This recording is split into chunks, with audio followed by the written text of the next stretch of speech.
Harry Greb was born Edward Henry Greb, the son of hard-working German immigrants, Pius and Annie Greb. Raised in a no-frills, working-class home in Pittsburgh, Harry didn't grow up with much, but what he did have was fight. Real fight.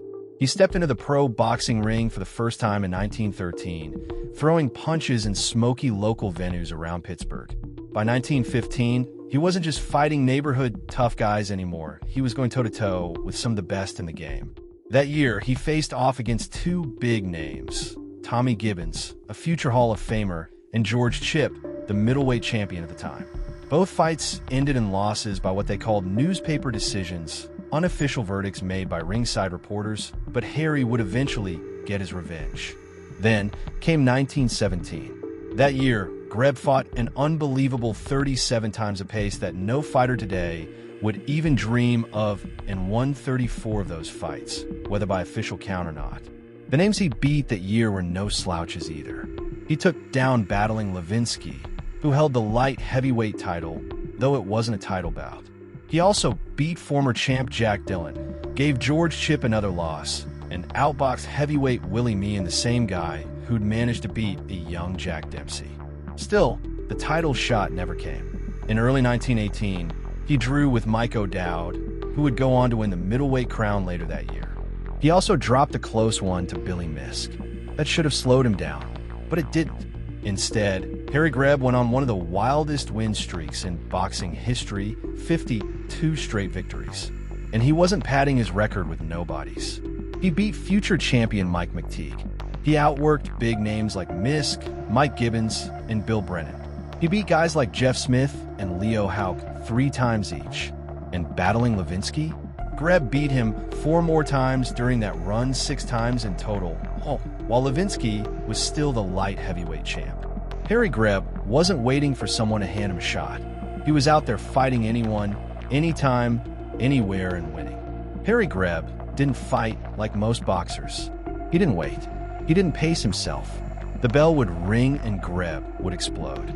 Fast hands, non-stop pressure, wild angles. He didn't give his opponents time to think, let alone breathe. They were swamped from the first second to the last. But Greb didn't always play clean. He'd twist an opponent by the shoulders, dig the laces of his gloves into a face, or sneak in a rough nudge with the heel of his glove. It wasn't pretty, but it worked. He fought like a man who had no interest in being liked, only in winning. Along the way, his body paid the price. Injuries stacked up, but none more serious than the one that stayed hidden. Greb went blind in one eye during his career. He kept it quiet and kept on fighting like nothing had changed. Out of more than 290 fights, only twice did anyone ever stop him. The first came early, in just his 7th pro bout. Joe Chip, a much bigger man, landed heavy and knocked Greb out. The second happened 2 years later, not because Greb was outclassed, but because his left arm snapped in the middle of a round. He finished the round anyway. Only when the pain made it impossible to lift his arm did he stop. Harry Greb didn't just fight his opponents, he fought through injuries, pain, and even blindness. And he kept coming forward. In 1921, Harry Greb stepped into the ring with light heavyweight Kid Norfolk. It was a rough, ugly fight, the kind Greb never shied away from. Somewhere in the chaos, a thumb jammed into Greb's right eye. It didn't seem like much at the time, but that moment changed everything. What most didn't know was that the damage ran deep, likely tearing his retina and setting him on a slow path to going blind. Still, Greb kept swinging. He won that fight on a 10-round newspaper decision and earned a shot at the middleweight crown. But the eye? It never got better. Most people think the real breaking point came later, after his 5th scrap with Bob Roper. Whatever was left of his vision in that right eye disappeared. He was barely able to walk after the fight. Both eyes were bandaged. He spent weeks in the hospital, sitting in the dark, trying to heal. But Harry told no one. Only his wife and a few close friends knew the truth. Doctors didn't catch it because Greb outsmarted them. He memorized the order of letters on the eye chart during pre-fight exams. Every time they tested him, he recited the letters from memory like nothing was wrong. As the years passed, even his good eyes started to fade. The darkness followed him outside the ring. He was so afraid of going completely blind, that he never slept without the light on. Harry Greb fought champions, killers, and giants, but in the end, his toughest opponent was the one he couldn't see. May 23, 1922, the undefeated light heavyweight champ Gene Tunney stepped into the ring to face Harry Greb and walked straight into a storm. Right out of the gate, Greb broke Tunney's nose in 2 places. Then he split him open above the eye. Blood poured so heavily that Greb had to stop between rounds just to wipe it off his gloves. He asked the ref for a towel more than once. It was that brutal. Round after round, Greb kept landing and Tunney kept standing. Greb begged the ref to call it. Tunney, battered and smiling through the mess, begged him not to. He didn't want the fight stopped. He didn't want the night to end that way. All 15 rounds were war. But when it was over, there was no doubt Harry Greb was the new champion. It was the first and only time anyone ever beat Gene Tunney. That fight was so wild, so unforgettable, it was named Ring Magazine's Fight of the Year. Greb later defended his title against Tommy Loughran and then gave Tunney a rematch in February 1923 at Madison Square Garden. That second fight? Controversial from the first bell to the last. Greb looked sharper, meaner. He rocked Tunney again, opened him up, and outworked him. But this time, Tunney fought back hard and held his ground. When the split decision was announced in his favor, the crowd roared with boos. Most at ringside thought Greb had done more than enough to win. They fought 3 more times. 1 more decision for Tunney. 1 newspaper draw, though most reports gave Greb the edge. Then came the final chapter. This time, it was Tunney dishing out the damage. He punished Greb for nearly the full 15 rounds. Late in the fight, locked in a clinch, Greb leaned in close and said something Tunney never forgot. "Don't knock me out." Tunney agreed. He held back. And years later, he said that moment meant more to him than any title belt or victory. Here was one of the greatest fighters of all time, he said, laying down his shield, admitting defeat, and trusting me not to hurt him more. Just 1 month after losing his light heavyweight crown to Gene Tunney, Harry Greb wasn't sulking. He already had his eyes on the next target, middleweight champion Johnny Wilson. But there was a problem. Wilson's manager, Marty Kalalea, didn't want the fight. Said no, turned Greb down flat. So Harry cooked up a plan. He slipped a few bucks to speakeasy workers in Pittsburgh and New York, told them to pour him plain water in colored glasses, and then put on a show. Greb would stagger, slur, act wild in public like a man falling off the deep end. All part of the act. Eventually, word got back to Kalalea. He caught one of Greb's drunken performances in person and thought he'd seen enough. In his mind, Greb was washed. A mess. Easy pickings. So he agreed to the fight. Big mistake. On August 31st, 1923, Greb stepped in the ring with Johnny Wilson for the world middleweight title and gave him 15 rounds of pure misery. He was sharp, fast, and completely sober. He boxed circles around Wilson and walked away with the belt.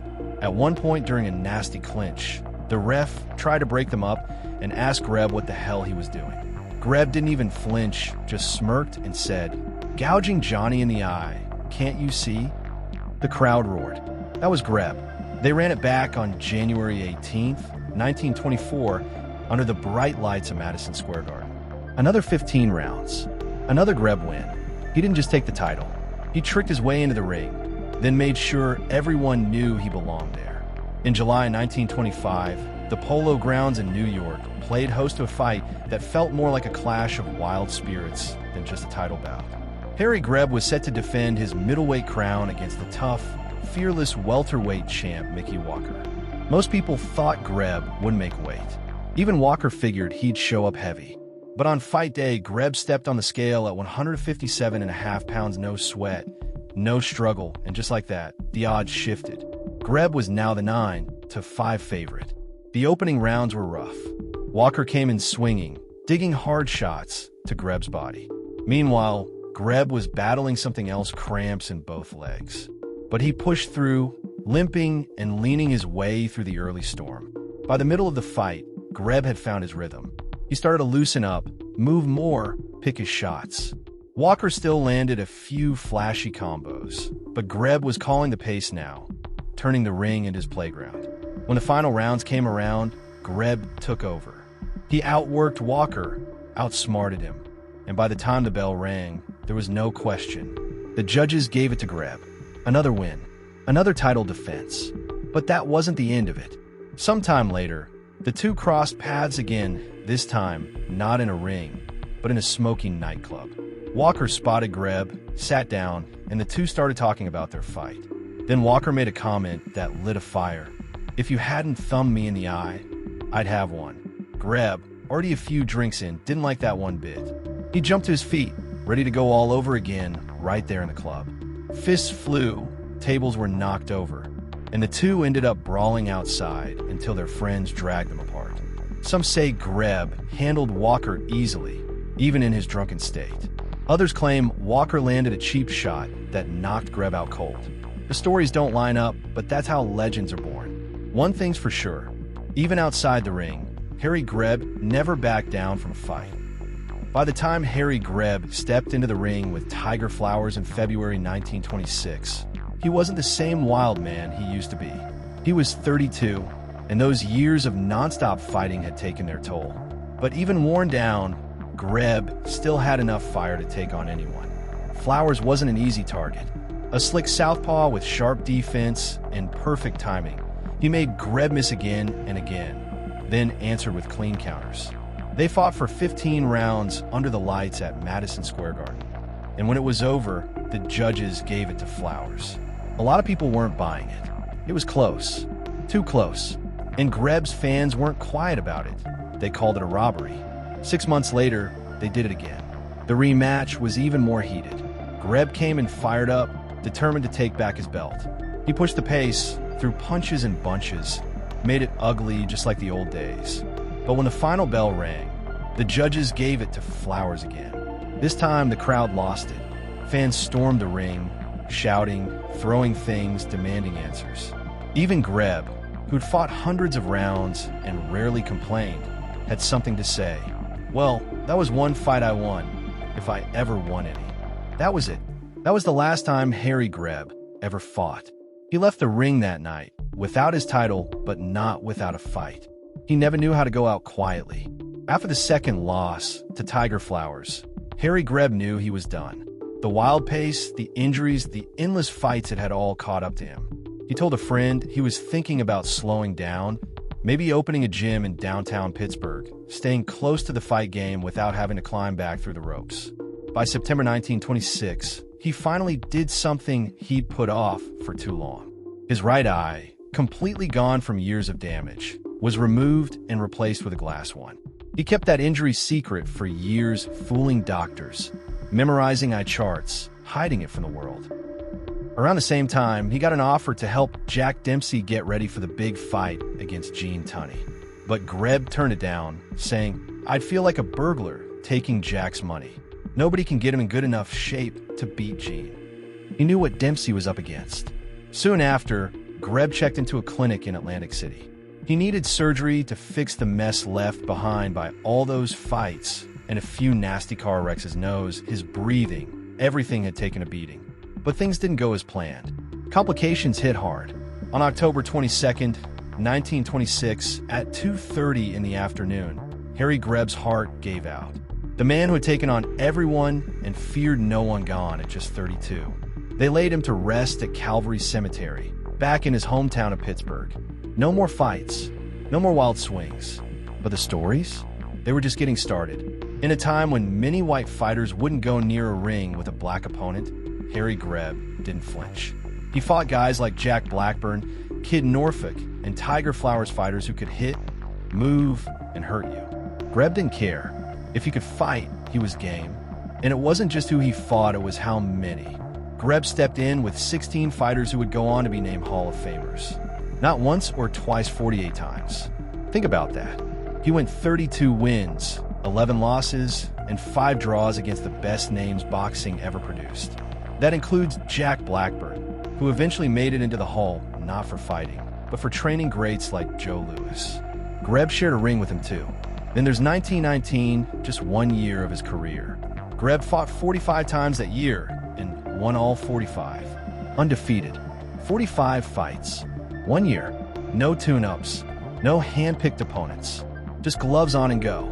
It's the kind of record no modern fighter's ever going to touch, not with today's rules, schedules, or risk management. Harry Greb wasn't just built different. He lived different, and the numbers back it up. Long after Harry Greb threw his last punch, the boxing world still couldn't forget him. They tried to put a label on what he did, how he fought, how many he fought, how often he fought, and the numbers still don't feel real.